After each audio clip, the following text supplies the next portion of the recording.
मित्रों नमस्कार। मित्रों,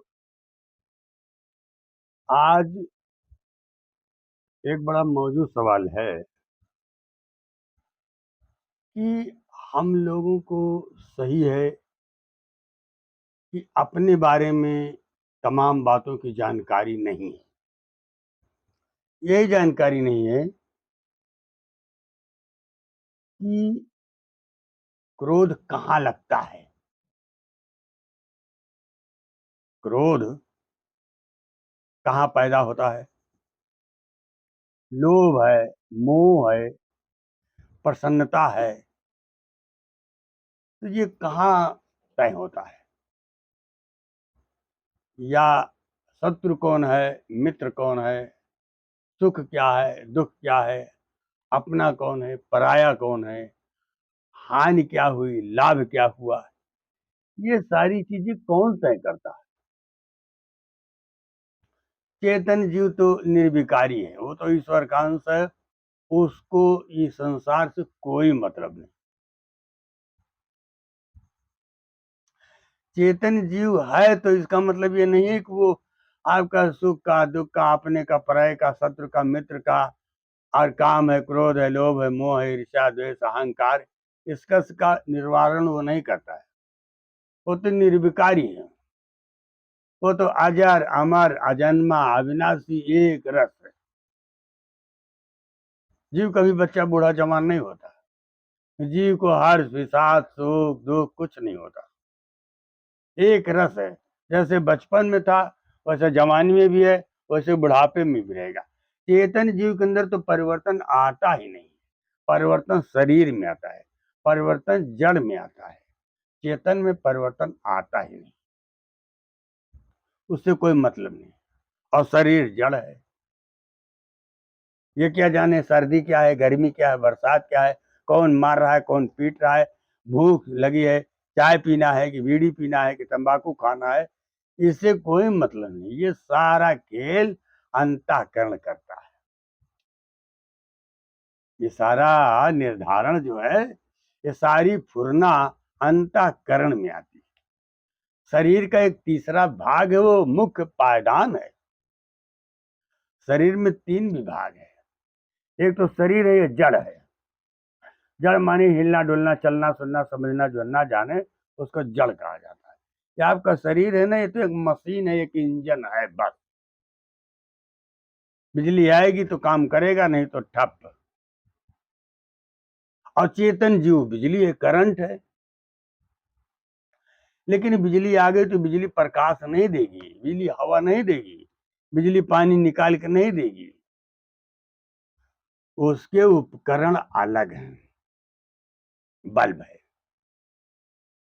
बोर्ड है, वहां से बटन दबाई जाएगी, बल्ब लगाया जाएगा तो उजाला देगा। तो ऐसे आपके शरीर में आंख है, कान है, नाक है, जीभ है, मुंह है, हाथ है, पैर है, इनको चलाता कौन है? चेतन जीव तो मैंने कहा नहीं कि वो, उससे कोई मतलब नहीं, वो तो उपराम है। इंद्रियों को कौन प्रेरित करता है? कौन तय करता है कि इसमें कितना लाभ है, कितना हानि है? कौन तय करता है कि कौन शत्रु है, कौन मित्र है? कौन तय करता है कि अपना बेटा है वो दूसरे का बेटा है, ये अपना घर है वो तुम्हारा घर है? कौन तय करता है? नहीं मालूम, तमामों को नहीं मालूम। ऐसे जीवन गुजर जाता है, इन सारी बातों का जीव जान ही नहीं पाता है कि क्या चीज है। और आज मैं बता रहा हूं, देखिए, आपका शरीर एक रथ है। शरीर आपका जो है एक रथ के समान है। इंद्रियां इसके घोड़े हैं। कान, आंख, नाक, जीभ और त्वचा, ये 5 ज्ञान इंद्रिय हैं। मौके की जानकारी अंतःकरण को देती हैं, जीव को नहीं देती हैं। जीव को इससे कोई मतलब नहीं है। तुम गड्ढे में गिरे हो कि कांटे में गिरे हो, इससे जीव का कोई लेना देना नहीं। ये अंतःकरण का काम है कि किधर से कांटा है, किधर से पानी है, और रास्ता किधर से। ये अंतःकरण तय करता है। फायदा कहाँ है, नुकसान कहाँ है, अपना कौन है, पराया कौन है, शत्रु कौन है, मित्र कौन है, ये अंतःकरण तय करता है। तो पांचों ज्ञानेंद्रिय, पांच कर्म इंद्रिय, हाथ पैर मुंह मल द्वार मूत्र द्वार, ये आपके रथ के घोड़े हैं। शरीर रूपी रथ के ये 10 घोड़े हैं और मन इसका सारथी है। अंतःकरण का बड़ा भाई। अंतःकरण में मन बुद्धि चित्त और अहंकार 4 किरदार हैं और चारों की मैं भूमिका, चारों की कार्य प्रणाली बता रहा हूं। सबसे बड़ा जो है मन है, रथ को चलाने वाला सारथी मन है। बुद्धि इसकी लगाम है और चेतन जीव इसका रथी है। राजा बन करके चेतन जीव बैठा है। तो चेतन जीव यहाँ का है नहीं, ये तो जड़ तत्वों का संसार है। यहाँ जड़ से जड़ ही पैदा होगा। आपकी मिट्टी है, पानी है, आग है, हवा है, आकाश है, ये पांचों तत्व जड़ है। जड़ से जड़ ही मिट्टी है तो मिट्टी से ईंटा बनेगा या दीवार बनेगी, घर बनेगा, वो सब जड़ है। शरीर बनेगा, ये भी जड़ है। ये फिर रूपांतरित होकर उसी में चला जाएगा। जो भी वस्तु आपको दिखाई पड़ रही है वो सब जड़ है। ये सूर्य चंद्रमा ग्रह नक्षत्र तारे पृथ्वी जल अग्नि वायु आकाश, ये सब जड़ है। ये हिलना डुलना चलना सोचना समझना कुछ नहीं जानता। तो ये शरीर है और ये 10 इंद्रियां इसके घोड़े हैं और मन इसका सारथी है, बुद्धि इसकी लगाम है और चेतन जीव इसका रथी है। अब वो चेतन जीव शरीर में आपके बैठा है, लेकिन चेतन जीव यहाँ का है नहीं। वो तो निर्मल चेतन देश से आया था, इसलिए यहाँ के बारे में उसको कोई जानकारी नहीं। जैसे आपके जिले में डीएम आया, अब वो डीएम पता नहीं दक्षिण भारत से आया, हैदराबाद से आया कि बंगलोर से आया कि तमिलनाडु से आया कि केरल कन्नड़ से आया कि गुजरात से आया कि राजस्थान से आया कि बिहार बंगाल से आया, कहाँ से आया कोई पता नहीं। यहाँ के बारे में, यहाँ की परंपरा की, यहाँ का रस्म और रिवाज की कोई जानकारी नहीं। अब किसी गांव में उसको जाना है, जांच करना है, तो वो पहले जाएगा मुख्यालय पर, तहसील पर। वहां जाएगा तो वहाँ लेखपाल हैं, कानूनगो है, नायब है, तहसीलदार वो सब हैं। उनके पास एक एक अंगुर जमीन का नक्शा है, गुनिया है, खसरा है, खतौनी है, सारी जानकारी। वहां जाएगा, उनको लेगा। अब वो लोग ले जाकर के डीएम को पहुंचाएंगे, मुकाम पर बताएंगे ये फला का घर है, फला व्यक्ति ये है। ऐसे ये शरीर की स्थिति है। इसमें भी अंतःकरण जो है इसी की मुख्य भूमिका है। यही अंतःकरण ही इंद्रियों को प्रेरित करता है। यही कौन शत्रु है, कौन मित्र है, कौन अपना है, कौन पराया है, हानि है कि लाभ है, सुख है कि दुख है, ये सारा निर्धारण अंतःकरण ही करता है। अंतःकरण ही पाप करता है, अंतःकरण ही पुण्य करता है और ये पाप और पुण्य अंतःकरण में ही जमा भी होता है। जीव के द्वारा किए गए कृत्य की पहली फाइल अंतःकरण में ही तय ही होती है। ये चारों मिल करके अपने अपने ढंग से तय करते हैं। देखिए, मन का काम मनन करना, कामना करना, फुरना तैयार करना। वो कामना कर दिया, एक विचार खड़ा कर दिया और अब बुद्धि से सलाह लेगा। जैसे मान लीजिए आपके मन में एक फुरना हुए कि अब हमको चाय पीना है, भूमिका बना दिया, तो दूसरा भाई जो बुद्धि है उससे सलाह ली जाएगी। तब बुद्धि ये तय करेगा कि हाँ, पीने का समय है कि नहीं है, पैसा है कि नहीं है, वाजिब है कि नहीं है, ठीक है कि नहीं ठीक है। ये सारी बात का निर्धारण बुद्धि करेगी। तो तीसरा भाई चित्त है। चित्त एक मेमोरी है, एक समरी है। चित्त के अंदर तमाम पुरानी दृष्टांत, जानकारियां, ज्ञान सुरक्षित रखा रहता है। चित्त ही सारी बात को याद रखता है। आपने बचपन में काका गागा पढ़ा था, वो चित्त में सुरक्षित रख दिया गया है। और वो चित्त में सब याददाश्त बनी रहती है। तो चित्त जो है वो चिंतन करना उसका काम है।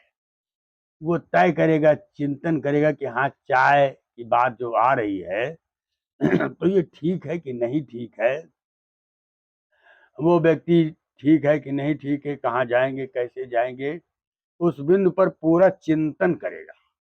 चिंतन करने के बाद जब निर्णय ले लेगा कि नहीं ठीक है कि नहीं ठीक है, तो चौथे भाई अहंकार से सलाह लेगा। तो अहंकार के माने मैं और मेरापन। अब उसमें इंद्रिय बल है, तन बल है, मन बल है, धन बल है, सारी ताकत, अहंकार मन ताकत। अब वो जैसा उचित समझेगा वैसा वो दस्तखत कर देगा कि हाँ, चाय पी जा सकती है।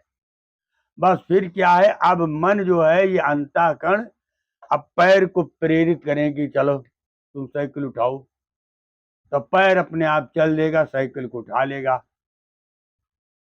और वहां जाएगा, मुंह को प्रेरित करेगा कि चाय दो।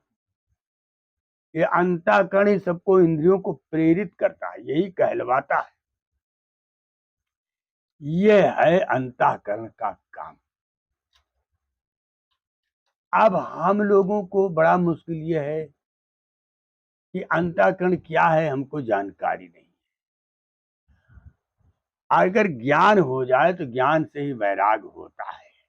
बुराइयां, ये हम लोग बुराइयां जो करते हैं अज्ञानता के कारण बुराई करते हैं। अगर बुराई का तमोगुण मालूम हो जाए, उसका गुण दोष कायदे से मालूम हो जाए, तो आदमी बुराई करना छोड़ दे। लेकिन उसका सही सही गुण दोष का निरूपण कोई करता नहीं, करवाता नहीं।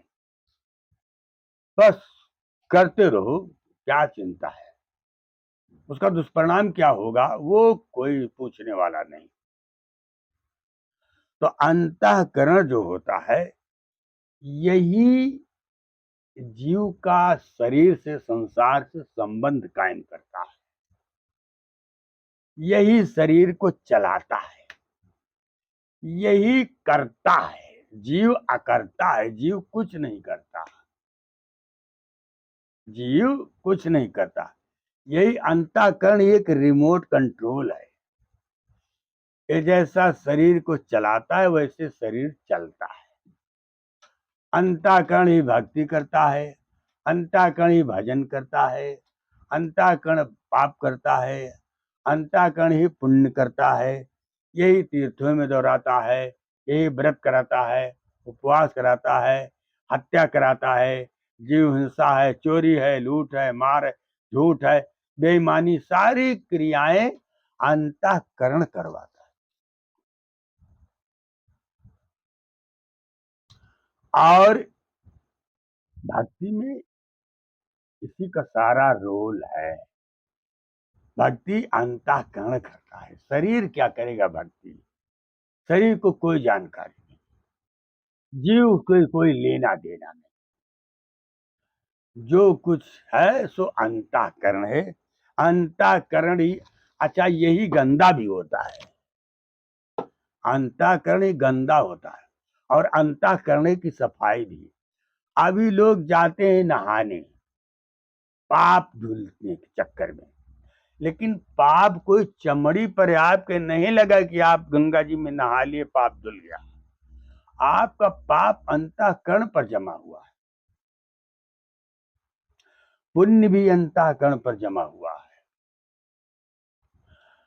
भक्ति भी अंतःकरण करता है, चित्त जो चिंतन करता है, तो सारी क्रिया, सारा कार्यक्रम चित्त तय करता है। अब मन ये सबसे बड़ा भाई है, बड़ा बैरी है मन घट में, इसी को जीतना कठिना, और जिन्होंने मार मन डाला उन्हीं को सूरमा कहना। मन को मारना आसान काम नहीं है। मन का चिंतन मनमुखी होता है, आत्मा का चिंतन गुरुमुखी होता है। आत्मा हमेशा आपको यथार्थ की बात बताएगी, उसका चिंतन गुरुमुखी है। वह आपको हमेशा शांति की तरफ, सुख की तरफ, स्वर्ग की तरफ ले जाएगी। लेकिन मन माया के घर का एजेंट है।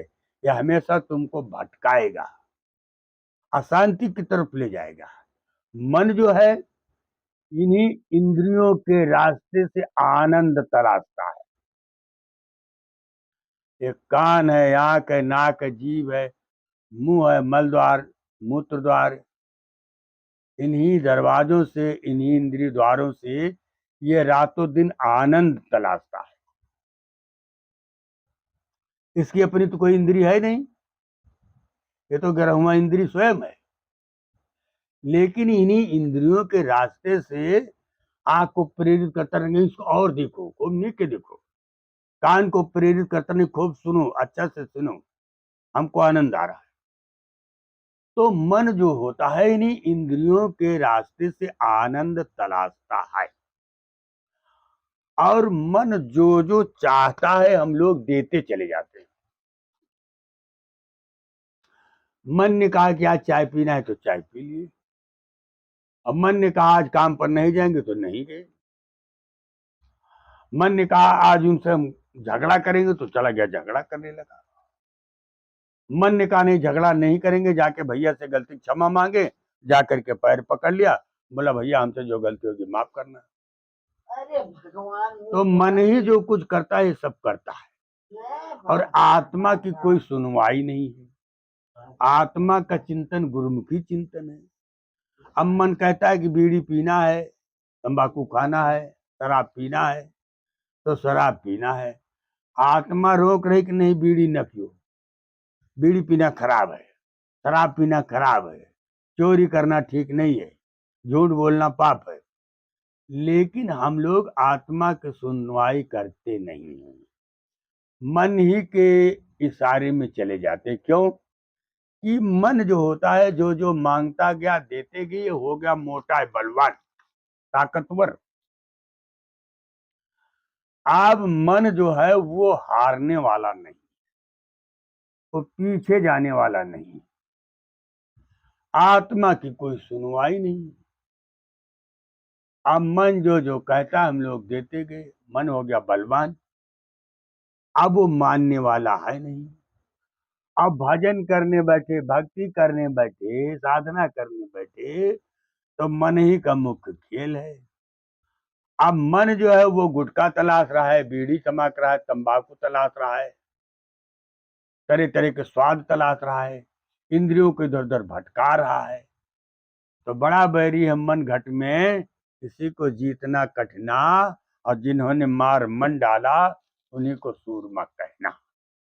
तो मन को जीतना बड़ा कठिन काम, लेकिन नहीं, मन के जीतने के लिए महापुरुष ने बड़ा आसान तरीका बताया है।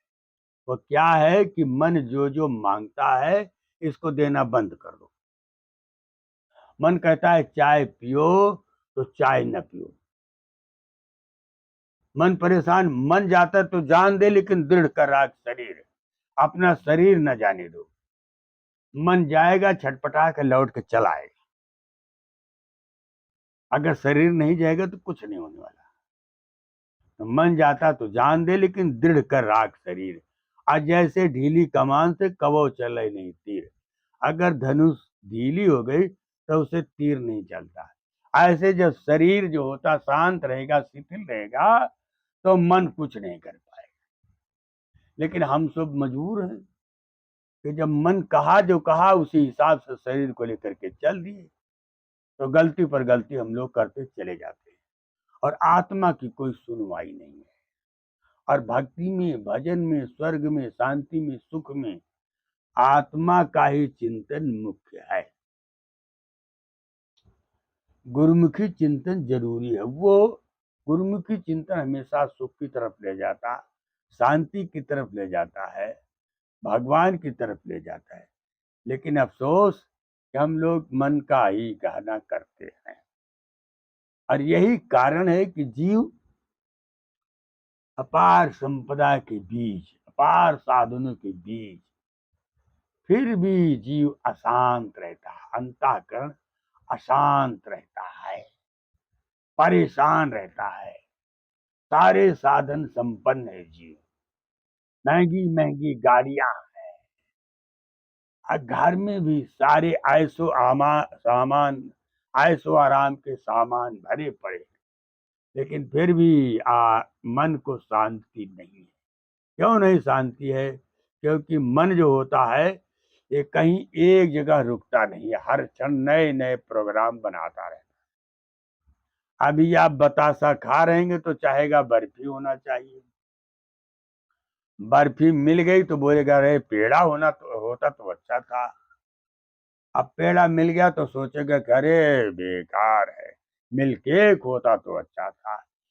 ऐसे वो तरह तरह की फरमाइश करता रहता है, कल्पनाएं करता रहता है। किसी तरीके से गाड़ी खरीदा, अब देख रहा उनकी गाड़ी दूसरी है तो हमारी तो ये सस्ती वाली है। अब कोशिश करेगा नहीं वो वाली हमको चाहिए, वो वाली जो खरीदा था और ये उनकी तो ये है, अब इधर परेशान।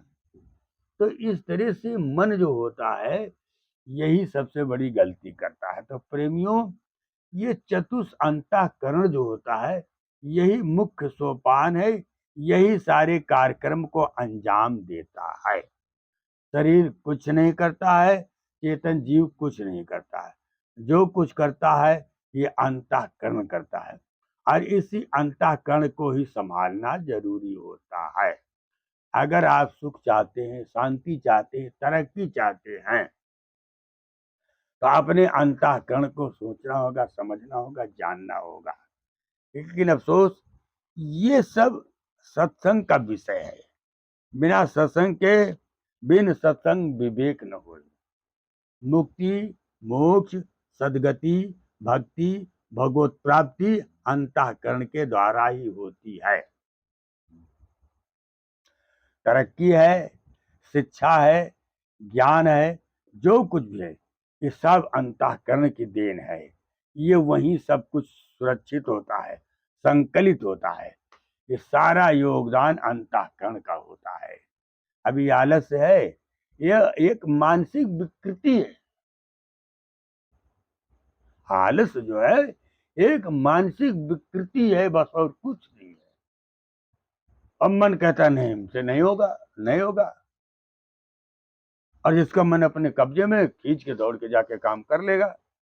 तो इस तरह से ये मन जो होता है यही मन इसका मुखिया है, बाकी सहयोग सबका होता है। मन है, बुद्धि है, चित्त है, अहंकार है, यही चारों मिल करके किसी काम को करने में चारों मिल करके पहले तय करते हैं।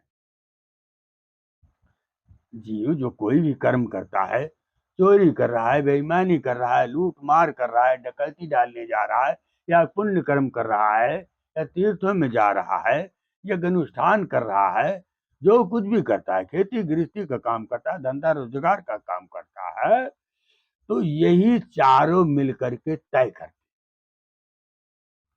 मन, बुद्धि, चित्त और अहंकार, ये चारों मिल करके तय कर लेते हैं। फाइल इनके यहाँ तैयार हो जाती है, और उसी फाइल की एक फोटो कॉपी धर्मराज के दो देवदूत चित्र और विचित्र दोनों कंधे पर बैठे रहते हैं। जब माँ के घर से जीव बाहर आता 6 दिन का होता है जब, तो तभी से इनका दोनों का काम चालू हो जाता है। ये आपके हर किए गए कृत्य को मैं फोटो के छापती रहते हैं।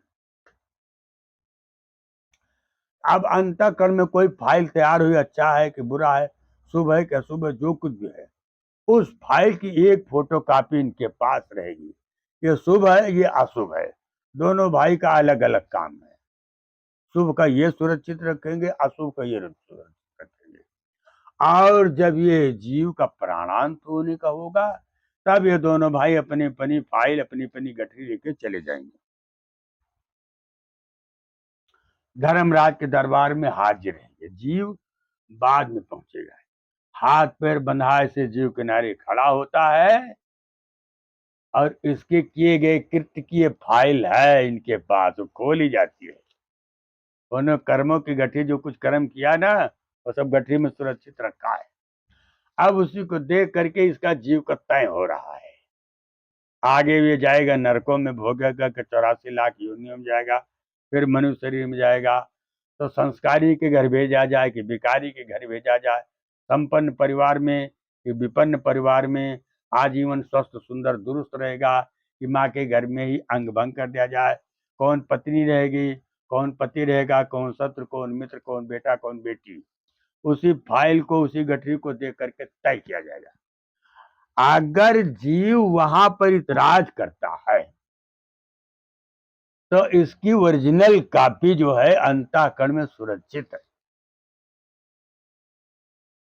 ओरिजिनल कॉपी अंतःकरण के अंदर सुरक्षित रखी गई है, तुरंत खोल करके दिखा दी जाएगी, ये देखो ये फाइल तुम चारों ने मिल करके तय किया है, ये निंदित कर्म या पुण्य कर्म जो कुछ किया आप लोगों ने मिल करके किया, तो इसका भुगतान तुमको करना होगा। तो संसार में जो भी दुख है, सुख है, मारना, पीटना, काटना, हान, लाभ, शत्रु, मित्र, ये सब अंतःकरण को सहना पड़ता है। जीव इससे उपराम है, शरीर अलग है। सारा दुख, सारा संकट, सारा समस्या अंतःकरण को ही झेलना पड़ता है। ये अंतःकरण, ये जीव जन्मता है, मरता है, नरकों में जाता है, स्वर्ग में जाता है, ये सूक्ष्म जगत में जहां भी जाएगा अंतःकरण इसके साथ लगा रहता है। और सारा दुख, सारा नरक अंतःकरण अपने अपने झेलता है, अपनी आंखों देखता है, और यही रोता है, यही चिल्लाता है, यही छटपटाता है। शरीर तो एक यंत्र है, एक मशीन है। शरीर को कौन मार रहा है, कौन पीट रहा है, भूख लगी कि प्यास लगी है, ये अंतःकरण तय करता है। शरीर जड़ है, शरीर को क्या पता भूख किसको कहते हैं। भूख तो मन में लगती है, प्यास तो मन में लगती है, अमल तो मन में लगती है, क्रोध मन में लगता है, लोभ, मोह, ईर्ष्या, द्वेष, अहंकार, पाप, पुण्य, भक्ति, आसक्ति सब अंतःकरण पर तय होती है। शरीर का इससे कोई लेना देना नहीं, चेतन जीव का इससे कोई लेना देना। तो प्रेमियों, ये तो बहुत काल कीजिए सत्संगा, ये सब सत्संग का विषय है, ये यथार्थ है। ये तो थोड़े में मैंने आज अंतःकरण पर चर्चा किया कि आपके शरीर के अंदर 3 विभाग है, चेतन जीव है, शरीर है और अंतःकरण है। लेकिन दुनिया जीव के बारे में तो जानती है, शरीर के बारे में जानती है, लेकिन अंतःकरण के बारे में जानती है, जबकि मुख्य किरदार अंतःकरण है। तो ऐसे फिर कभी मौका मिलेगा तो इस पर और भी सूक्ष्म मैं चिंतन करता रहूंगा। तो प्रेमियों ध्यान देना, मेरे चैनल पे अक्सर ये आध्यात्मिक चर्चा चलती रहती है। मन क्या है, बुद्धि क्या है, चित्त क्या है, अहंकार क्या है, ज्ञान इंद्रिय क्या है, कर्म इंद्रिय क्या है, जीव क्या है, ब्रह्म क्या है, माया क्या है, विषय क्या है, विकार क्या है, ये तमाम बिंदु है। और यही जानकारी असली जानकारी है, यही भक्ति है, इसी में मुक्ति है, इसी में आसक्ति है। बाकी जड़ पूजा करने से कुछ नहीं मिलने वाला। शरीर से जो क्रिया की जाती है सब जड़ पूजा है, और अंतःकरण से जो क्रिया की जाती वो सूक्ष्म क्रिया है। असली भक्ति, असली चिंतन, असली भजन तो अंतःकरण करता है, यही भक्ति करता है, यही मुक्ति दिलाता है, यही आसक्ति दिलाता है। सारा खेल अंतःकरण करता है। तो इसलिए अंतःकरण के बारे में जानकारी करना आपका धर्म है। तो ऐसे में ध्यान दीजिएगा, ये चर्चा मैंने आपके बीच में किया। अच्छा, चर्चा कैसी लगी हमको जरूर बताना कमेंट में। आप कहाँ से सुन रहे हैं इसकी हमको जानकारी करिएगा। और अगर चैनल पर नए हैं तो मेरे चैनल को सब्सक्राइब जरूर करिएगा। आप सब्सक्राइब कर देंगे, हमारा आपका संबंध लग जाएगा। तो जैसा जैसा भी मैं वीडियो डालता रहूँगा वो आपके पास तुरंत पहुँचता रहेगा। तो प्रेमियों, ये मेरी बात को ध्यान से सुनना। जय श्री सीताराम।